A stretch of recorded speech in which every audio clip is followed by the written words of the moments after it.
It is my pleasure to welcome now the Honorable Musa Ecweru, Minister of State for Disaster Relief, Preparedness and Refugees of Uganda. Afterwards, I will invite Georgia to take. Excellency, the floor is yours. Honorable Chairperson, distinguished participants, ladies and gentlemen. Honorable Chairperson, I bring you greetings from the government and the people of Uganda. Mr. Chairperson, the key message of this fourth session of the Global Platform for Disaster Risk Reduction could not be more appropriate for our country, Uganda, as the country moves forward with sustained economic growth and increasing per capita income. We are mindful of disasters and climate change, which is threatening the social and economic prosperity that our country and its people are currently embracing. We have realized that we could have achieved more in bringing development to our people had we managed to build their resilience to disaster as climate change risks earlier on.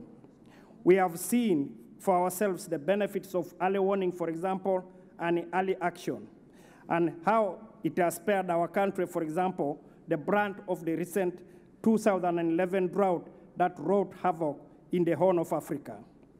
As a government, with the full support of our development partners, we have set ourselves towards a development path of sustained productivity and socioeconomic growth based on an integrated and multi-sectoral system approach on the management of sector and climate risk, such is articulated in our national policy on disaster preparedness and management, which promotes national vulnerability response and recovery in a manner that integrates disaster risk management with development planning and programming. While the Hyogo framework for action has been instrumental in setting the tone of our policies and actions, much remains to be done to achieve the strategic goals and the full operationalization of the 5 priorities for action. As a country, we are looking at the post-2015 framework for DRR that includes 4 priority actions that is strengthening our resolve to address the underlying causes of disasters. We consider it extremely critical. Such could be done by building the resilience of communities and mitigating the causes of people's vulnerabilities.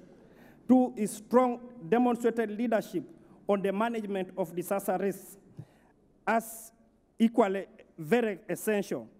Disaster risk reduction, Mr. Chairman, should not only be an integral part of development plans and strategy, but it must have clear goals, it must set standards, it must have targets and indicators, must be established to embrace accountability for responsible actors. We should continue towards the path of building and strengthening partnership on disaster risk management and resilience building. For our goal and objectives can only be achieved if we employ a highly inclusive and participatory process.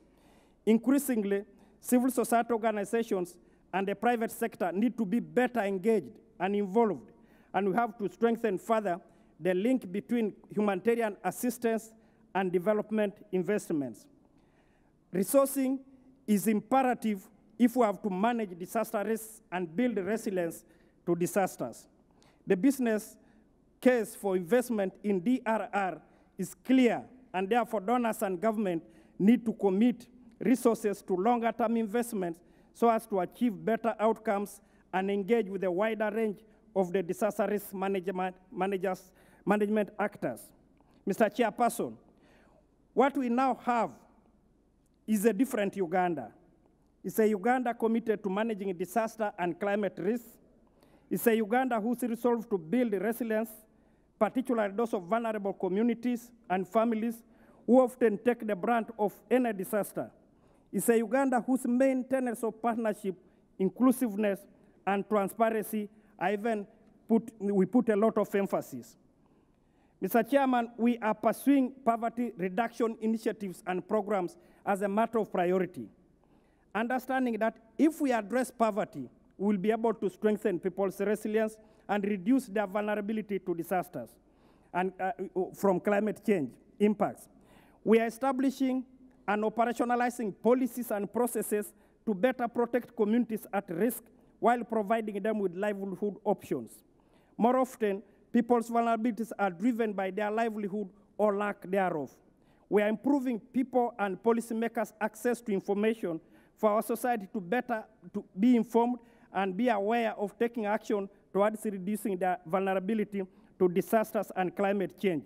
We are making DRR central in sectoral and local development plans so as to build codes and regulations.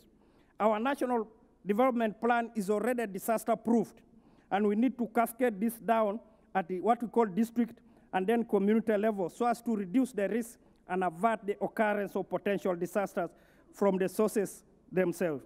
We believe that disaster risk reduction and climate change adaptation are two sides of the same coin. By assisting communities to reduce disaster risk, we are allowing them to adapt to climate change. Mr. Chairperson, bring all these initiatives together. We soon will be embarking together with our development partners, donors, and civil society organizations on the development of a strategic program and investment framework. The strategic program and investment framework will allow all actors to get engaged and contribute in a coordinated manner towards the achievement of the wide objectives and goals for disaster risk management in the country. The strategic program and investment framework will bring us all together in the table and pave the way for a comprehensive and harmonized approach and a more effective, efficient, transparent, and inclusive delivery of development investment in disaster risk reduction. It is our appeal and hope that our donors and partners continue to support us in sustaining our current initiatives in the operationalization of the strategic program and investment framework so as to realize our common vision and aspirations for the country and the people of Uganda. For God and my country, I thank you for your kind attention.